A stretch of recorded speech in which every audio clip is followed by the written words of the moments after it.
Son las 9:06 y 25 segundos antes de continuar con la plática. Me está llegando esto, me reportan que en el Hospital de Salud Mental no hay alimentos para los pacientes, que los trabajadores de ese hospital se cooperan para invitarles pan y café, pero no es suficiente. Los familiares de los pacientes han solicitado hablar con la directora del hospital, pero les cierra la puerta. Pide el gobernador Núñez intervenga, que esto es urgente.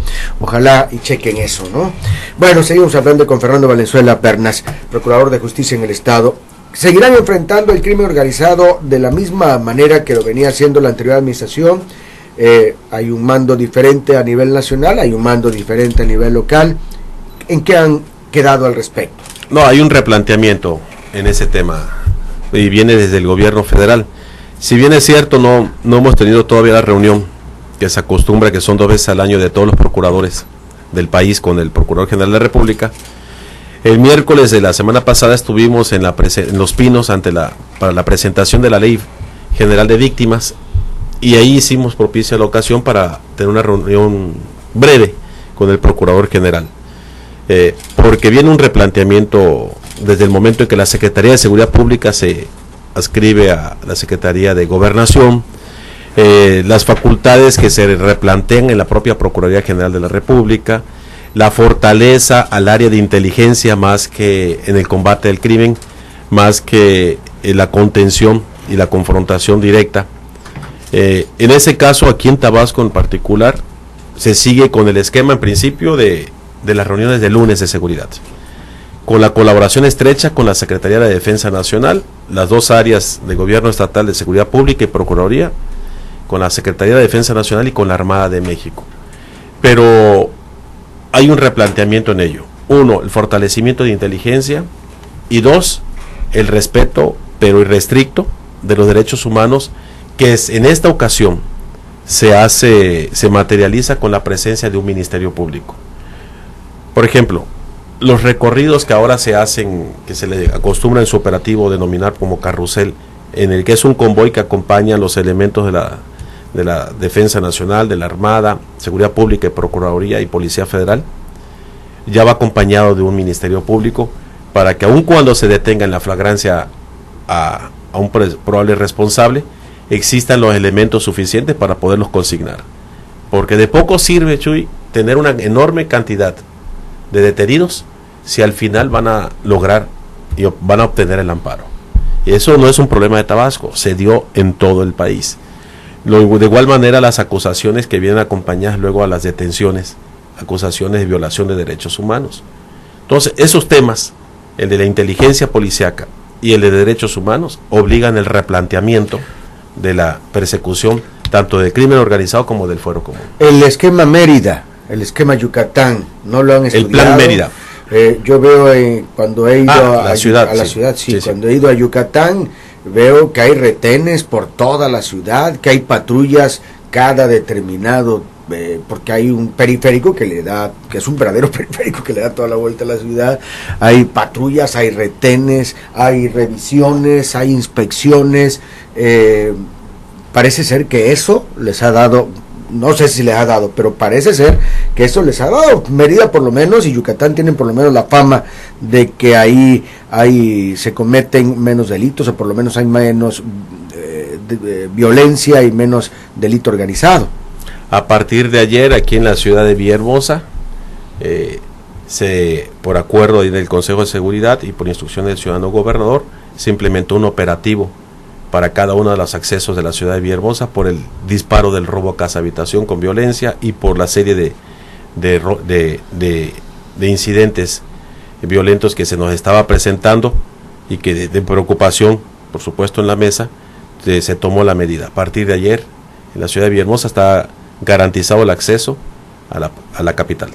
Pero sí se ha estudiado el esquema que tiene Yucatán, lo que están haciendo los yucatecos. Es un modelo de referencia. Lo están tomando de referencia.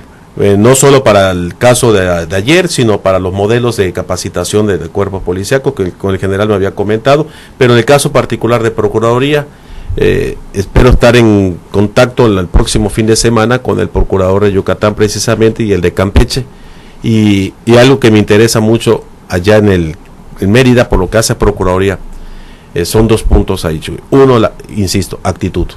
El trato del elemento de la corporación policíaca con el que uno ha contactado, yo en lo personal he tenido como ciudadano ese contacto, se distingue allá por gente afable, respetuosa. Entonces hay un modelo de desarrollo humano interesante en la capacitación de ellos que me interesa. Y por la parte de la inteligencia, la Procuraduría de ellos no se distingue por tener una agencia de inteligencia importante, pero traen una efectividad interesante, y es por una razón: el sentido de equipo que tienen los elementos. Dices que se ha disparado, son las 9 de la mañana, 12 minutos. Me dices, Fernando, que se ha disparado el robo casa habitación con violencia. Es correcto. ¿En Villahermosa o en el estado? En Villahermosa. En particular. En particular en Villahermosa, cerca de esta zona. ¿En qué zona? ¿Aquí en zona residencial o en zona...? Nos está pegando la zona de Carrizal.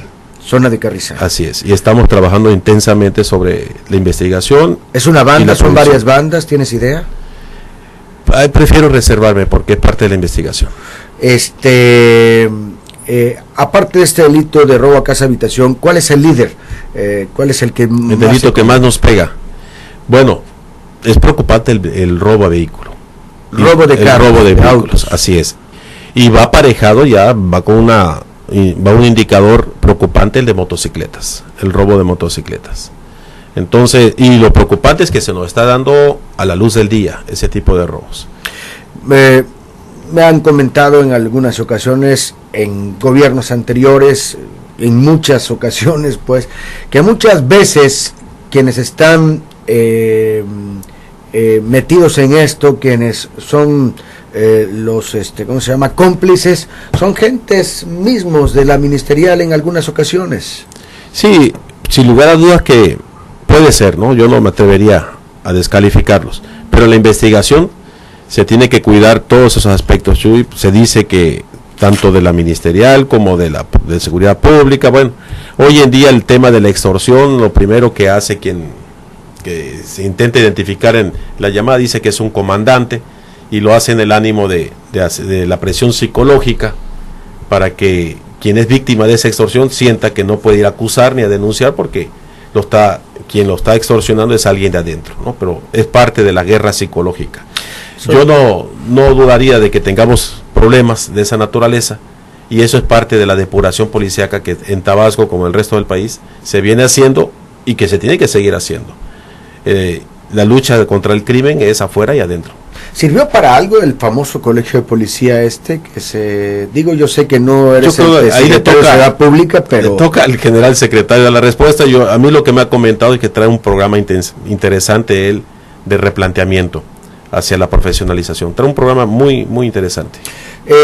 Fernando, el tema de secuestro es un tema que en un momento dado puso en tensión a la ciudadanía. Había una psicosis de secuestro, había mucha gente que se fue del estado, mucha gente que todavía viaja, ve sus negocios un ratito aquí y se vuelve a ir, trata de pasar desapercibida, no ser detectable. Han bajado incluso mucha gente pues la manera, el carro en el que caminaba, los lugares a donde iba. Se cambió el estilo de vida de mucho tabasqueño. Sin duda. Con este tema de los secuestros, que empezaron secuestrando a gente que era jugador o que tenía no la mejor fama, pero luego se fue secuestrando a todo mundo, incluso a gente que ni siquiera recursos tiene, porque me tocó saber de gente que ni siquiera tiene suficientes recursos y se tuvieron que endeudar para poder pagar el secuestro.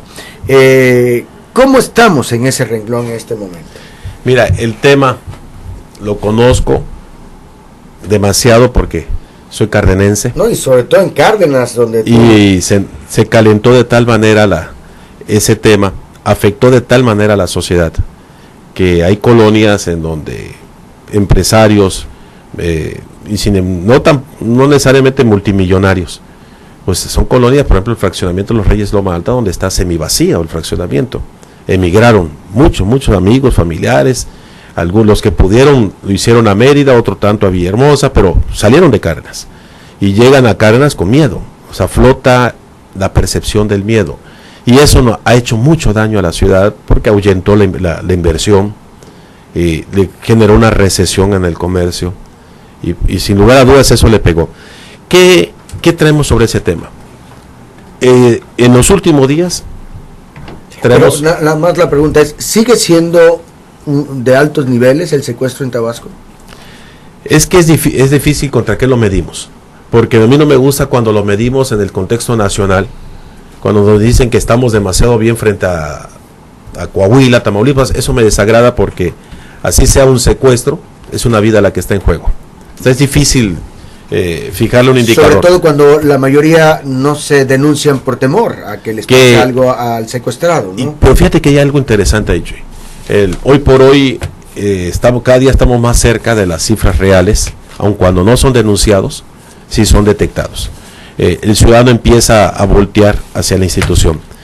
Traemos, como en el resto del país, Tabasco no es la excepción, desafortunadamente, traemos cifras que merecen la atención y hay un programa en este momento importante al respecto, del cual no puedo dar muchos elementos, pero estas reuniones de seguridad de los lunes sirve precisamente para que el gobernador conozca detalles lo que está pasando en tema de seguridad pública. ¿Qué le dices a una persona a la que le secuestren a un familiar?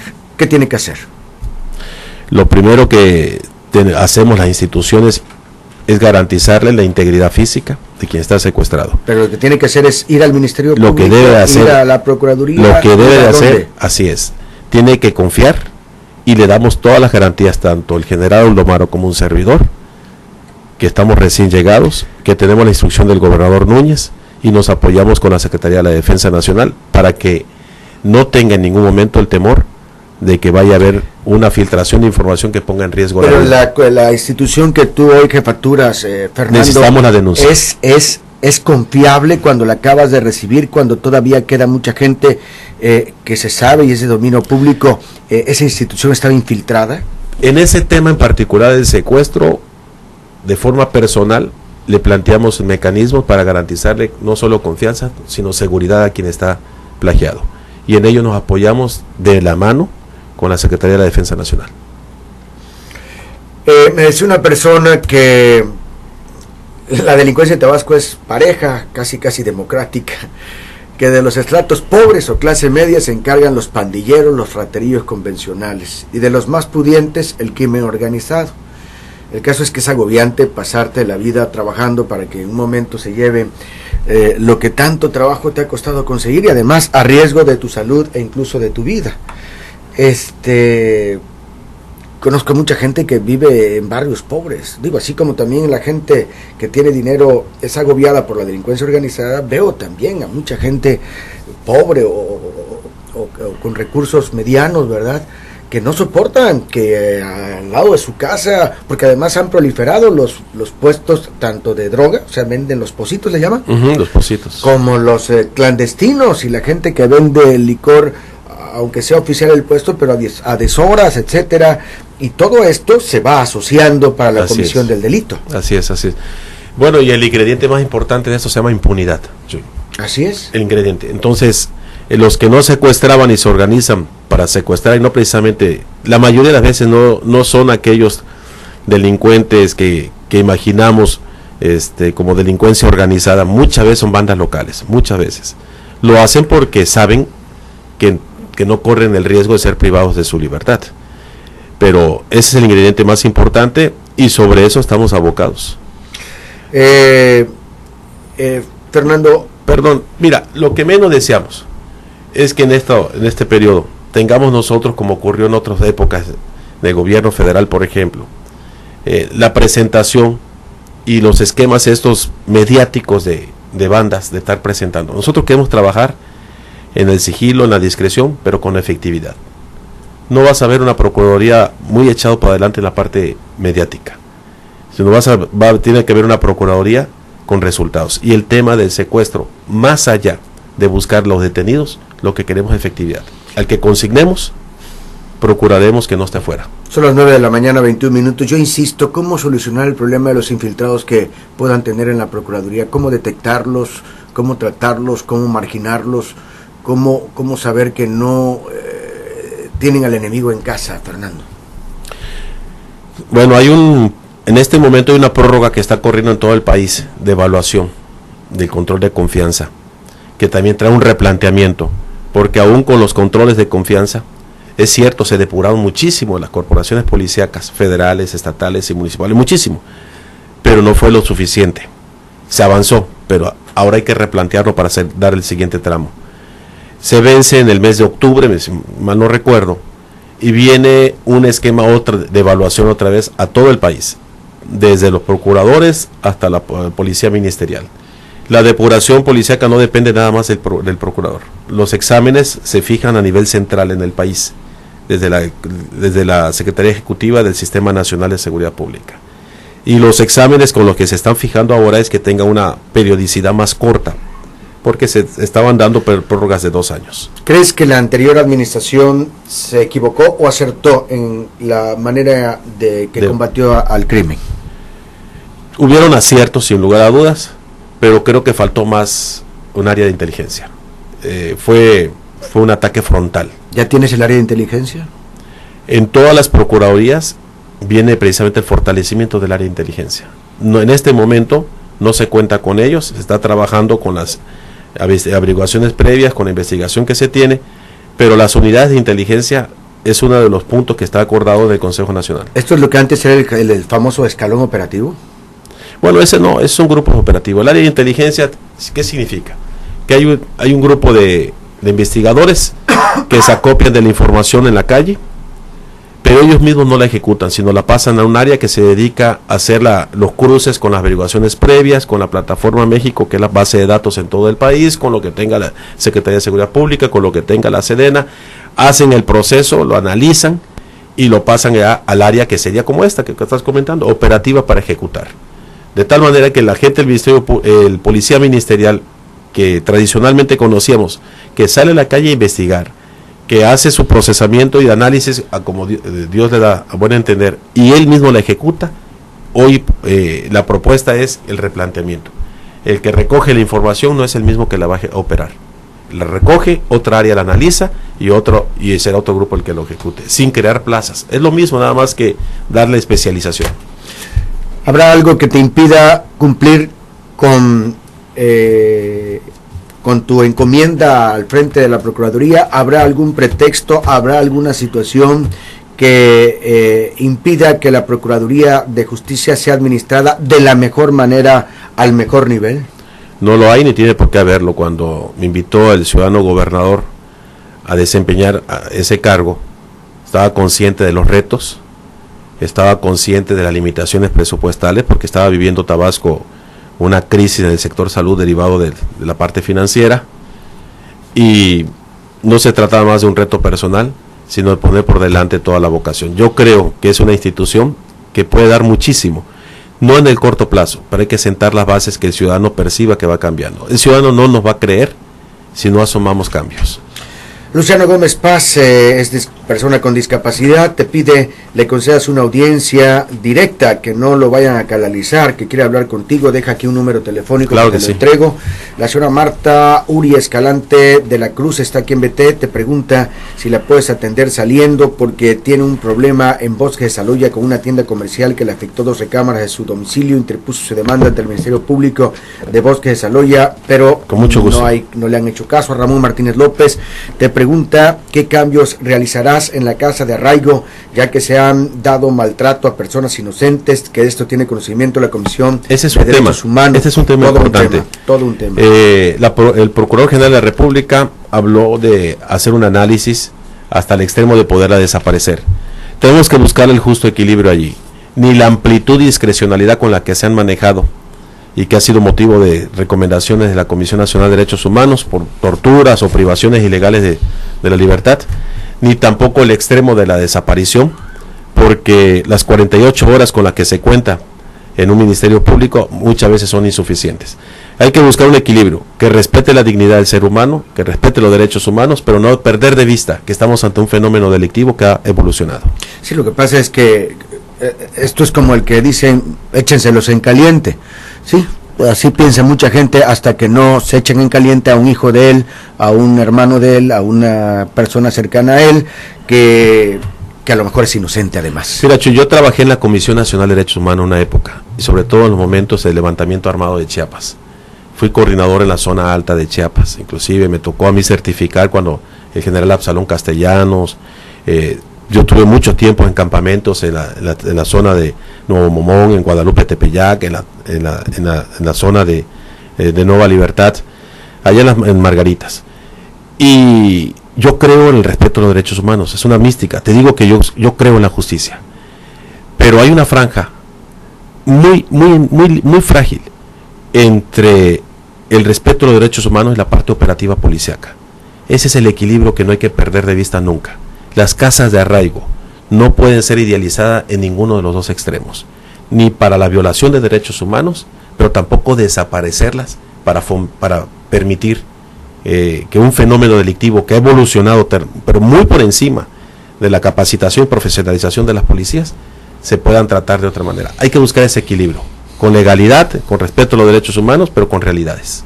Macario Torres González dice que fue durante 5 años agente de la Policía Ministerial en Yucatán y le gustaría que el procurador le conceda una audiencia para compartir experiencias, que vive en Mérida, pero da su número telefónico. Bienvenido, sí, claro, sí. Candelaria Castellanos habló ahorita, nos está escuchando.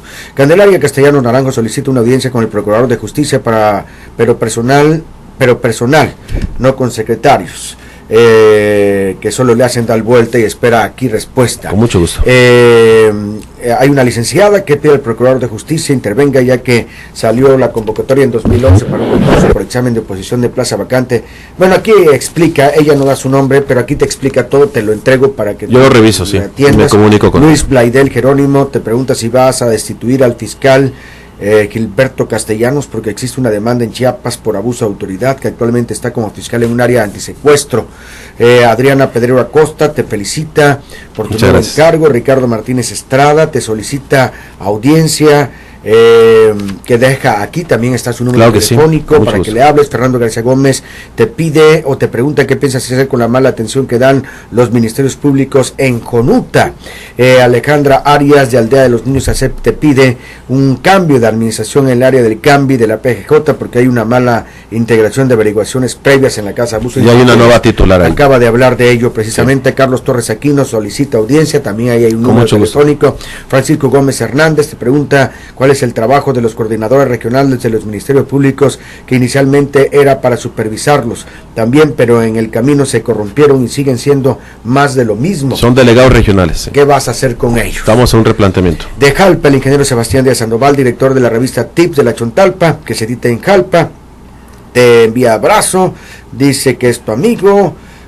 Bueno, te entrego lo que aquí dice, ¿verdad? Que gracias, saludos. Lo siento de carácter personal. Sí. Bueno, pues yo te agradezco la presencia aquí. Nos quedan algunas cosas pendientes, pero yo espero no sea la última vez que estés aquí como Procurador de Justicia. Muchas gracias, Chuy, de verdad, esta oportunidad que nos das, no a un servidor, sino a la institución. Esperamos tener en menos de 3 meses asomar a las acciones importantes que sienten bases para el replanteamiento de la dependencia. Insisto, partimos de algo fundamental. Hay recurso humano valioso en la Procuraduría, hay que saberlo aprovechar. Fernando Valenzuela Pernas, muchas gracias por tu presencia. Gracias. Se lleva, les quiero decir, se lleva toda la correspondencia que acabo de mencionar para él dar respuesta puntual, si así lo desea. Nosotros vamos a ir a una pausa y continuamos de inmediato. Tenemos lo de la visita del presidente de la República, de lo que vamos a hablar en pocos momentos. Son las 9:30. XEBT, XHBT, siempre contigo, desde Villahermosa.